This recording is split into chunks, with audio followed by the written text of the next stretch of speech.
Good evening and welcome to the Thursday edition of Source 16 News at 10. Thanks for joining us. New this hour, the Hopkinsville Christian County Fraternal Order Police Lodge number 12 hosted its annual police memorial service this afternoon. According to event organizers, the service is held each year to pay tribute to law enforcement officers who have made the ultimate sacrifice for our country.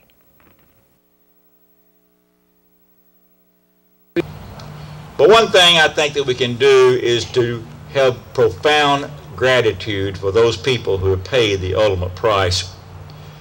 Oscar Wilde said that the highest tribute to the dead is not grief, but gratitude. So we are grateful for those men and women in law enforcement, especially in this particular year as we celebrate or we commemorate annual Police Memorial Week, those 71 who have already paid the ultimate price this year. Since 1883, 5 Hopkinsville police officers and a Christian County Sheriff's deputy have died in the line of duty. In other news, a 101st Airborne Division soldier died yesterday after being struck by insurgent small arms fire and mortar rounds in Afghanistan. Fort Campbell officials say 25-year-old Corporal Brandon Michael Curtin of Centennial, Colorado was an infantryman assigned to the Charlie Company, 2nd Battalion, 502nd Infantry Regiment, 2nd Brigade Combat Team. He joined the Army in January 2008 and arrived at Fort Campbell in July 2008. The Christian County School Board tonight approved a tentative budget for the 2011-12 school year. Our general fund budget is about $63 million, including for federal grants and other grants that we receive from the state level. We're looking at approximately $79 million total budget. At this point, we're still waiting for more information from KDE. We were informed on yesterday that we would receive those allocations by the end of the week, so we're still waiting on some information for additional state grants, and then of course federal grants such as Title I and special education. We're still waiting on final allocations for those grants as well. We won't know about those and probably closer to July. In other business, the school board approved salary schedules for the upcoming year, with board member Mary DeBoe voting no. The school board also approved a property insurance and workers' compensation package worth over $856,000 with current provider Higgins Insurance. In addition, the board approved Higgins Insurance for the school district's student accident insurance. The school board then went into closed session and took no action. First Lady Jane Beshear today officially unveiled the new equine campsites at a grand opening ceremony at the Penneral Forest State Resort Park. Horse lovers from the surrounding area joined the First Lady, who says the addition of the equine campsites will make the grounds and surrounding area more attractive to horse owners. To be able to take advantage of this beautiful park, of this beautiful Penneral Forest, for people to be able to come and be outside and to be able to enjoy what makes Kentucky so special. And that is the beauty of our land. To be able to give us the opportunity and to highlight this is so perfect, because it truly makes us a total horse capital.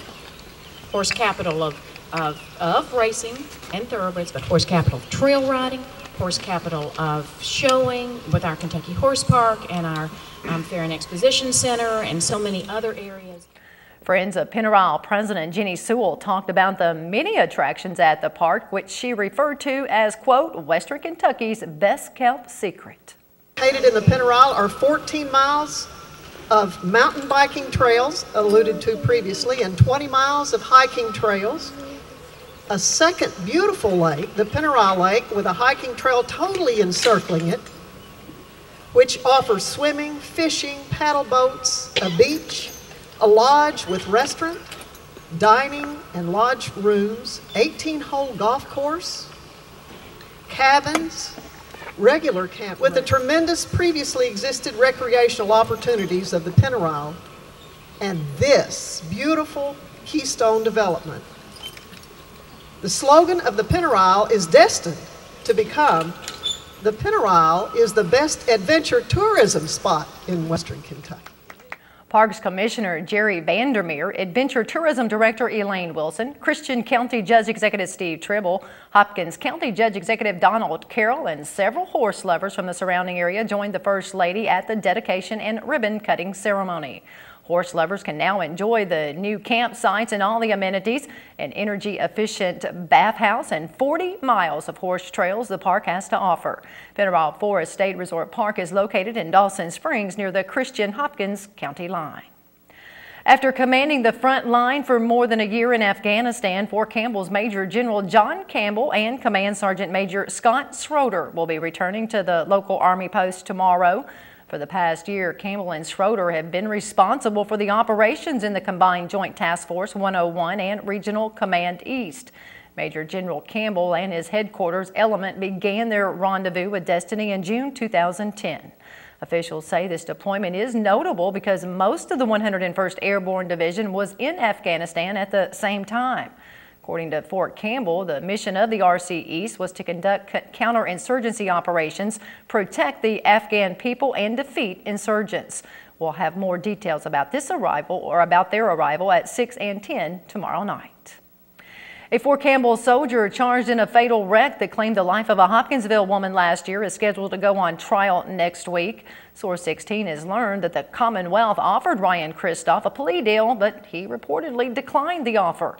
Kristoff is charged with second-degree manslaughter, first-degree wanton endangerment, DUI, and other offenses.